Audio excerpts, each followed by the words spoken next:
I had just finished leveling the pH in my pool when I saw her for the first time that summer. Karen, our HOA's self-appointed property compliance officer, marching down the sidewalk like a mall cop in a sundress, clipboard swinging at her side like a sheriff's badge, ready to ticket the whole world if she had to.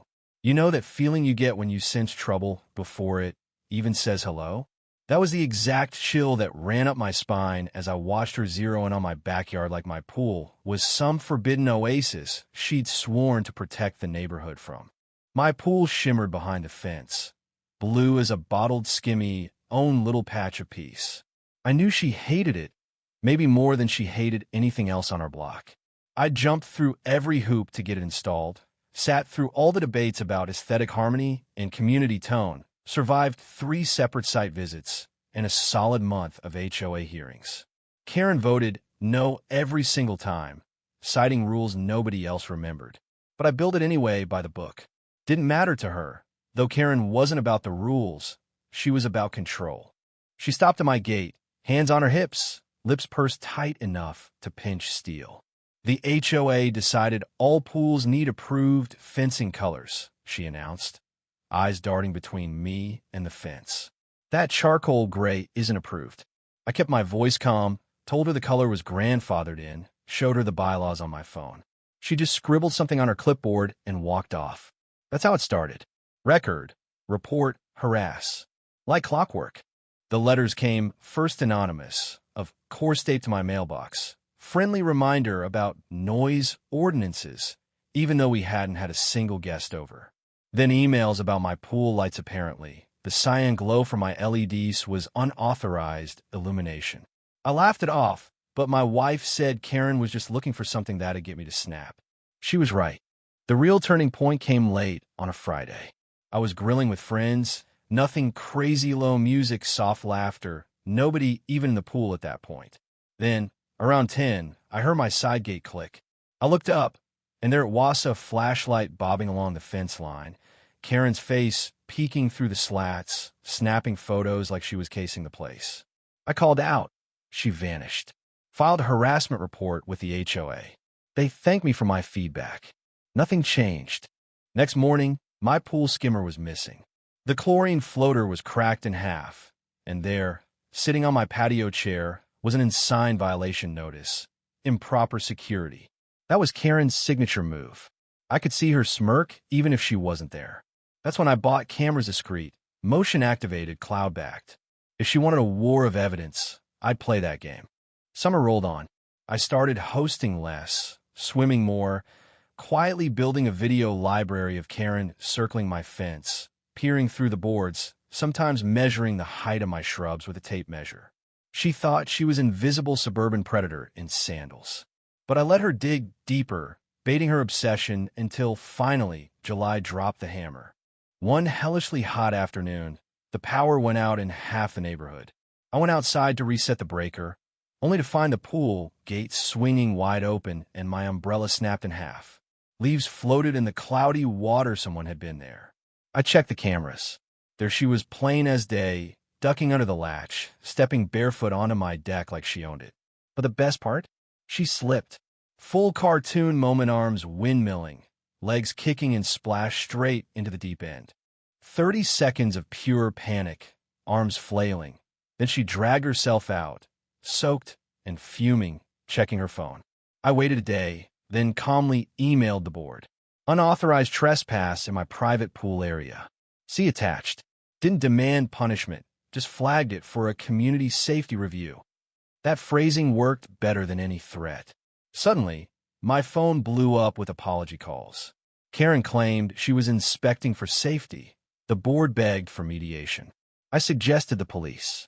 She showed up that evening, hair chlorine-frizzed, shouting across my yard that I'd violated her privacy by recording. My wife just shut the blinds. But a neighbor finally called the cops over the noise. The officers arrived, and for the first time, someone made her answer for her behavior. When asked if she'd enter my property, Karen hesitated just long enough. The younger cop couldn't hide his smirk. So, she broke in, fell in, and now you're harassing her? Ma'am, he said, that's still trespassing. Her face drained. I didn't push for charges, just stood there, calm, pool lights flickering off her soaked sandals. After that, the neighborhood group chat erupted. Someone filmed the patrol car outside and posted it. By morning, Karen was a meme. But if you think embarrassment stops a control freak, you haven't met Karen. She came back harder, this time pushing for new pool access rules at the next HOA meeting. Any official could now inspect backyard pools for safety. The rule passed, thanks to 2 of her loyalists. That night, I watched my empty blue pool, realized the war wasn't over. Sure enough, a week later, my phone buzzed at 11:47 p.m. Motion detected. Side gate. I watch her live on my feed, flashlight in hand, wide-brimmed hat pulled low, windbreaker emblazoned with HOA logo, like that made breaking illegitimate. She shined her light straight into the patio camera. Then, with one tap on my phone, I locked the gate. Karen tried to leave and found herself trapped, tugging, shaking, finally realizing she'd caged herself. The police came fast this time. The same officer sighed. "You're kidding, right?" She came back. I just nodded.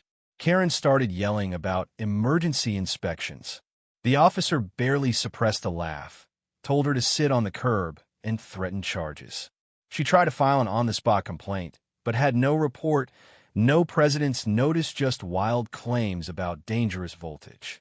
Even the board president started to see through her act. But then came the twist. Her husband, quiet guy, barely spoke to anyone, showed up at my door, eyes sunken, voice shaking. "She's not well," he said. "The arrest, the videos, it broke something. She thinks you're running a smear campaign." He asked me to let it go, but it was too late for that. Karen was unraveling in public now. I upgraded security, kept every receipt.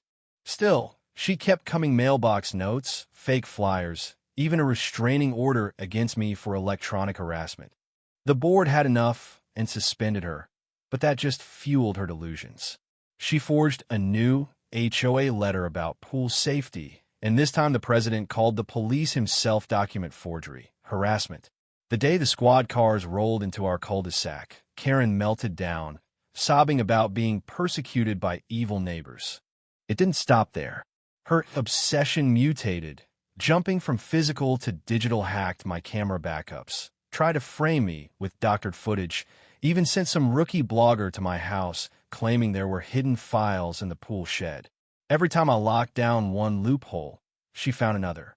She started sending me Polaroids of pools in other towns, built one just like yours, in her handwriting. That kind of crazy sticks to you.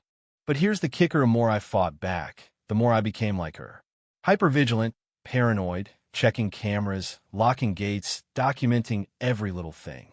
One night, I found her old clipboard in a package on my porch, with a note: "Every community needs order." I threw it in the pool, but when I drained it later, the clipboard was gone. Like a ghost. Eventually, the board dissolved. The HOA antibody wanted to deal with her legacy. The bylaws were trashed, meetings canceled, and the neighborhood finally breathed. Still, I kept looking over my shoulder, half expecting to see her standing at the fence, clipboard in hand, pen ready to jot down one last violation noted. For a while, it was quiet. The new board, led by a retired teacher named Lynn, worked to heal the community. But peace doesn't last forever. Karen left, then came back, first as a rumor, then as a shadow, leaving creepy packages, cryptic notes, sometimes just a photograph in my mailbox. Even after her house finally sold and a nice young couple moved in, the old fears lingered. The couple got their own Warninga basket of violation slips and a checklist, Karen's twisted welcome gift from afar. One New Year's Eve, I caught her husband sneaking around the backyard, checking electrical outlets for closure. He confessed she was still contacting him, still obsessed with settling old scores. I told him it had to end. If she contacted me again, I'd press charges. For a while, nothing happened. Then spring came, and with it, a single Polaroid, her new pool, glimmering in the sun. Built one just like yours. And I realized that no matter how far she ran, Karen would always need someone to police, some piece to ruin, some story to rewrite with herself at the center. I sat by my pool, the water calm, but my mind racing, haunted by every echo of her presence. Every ripple, every flicker of the motion light, Every metallic click of the gate still makes me pause, wondering if she's out there, clipboard ready, waiting to start it all over again. So let me ask you, where do you draw the line between standing up for yourself and becoming the thing you're fighting? Can you ever truly be free of someone like Karen? Or do you just learn to live with the shadow they leave behind? Let me know in the comments, have you ever dealt with a neighbor or an HOA that just wouldn't quit? How did you handle it?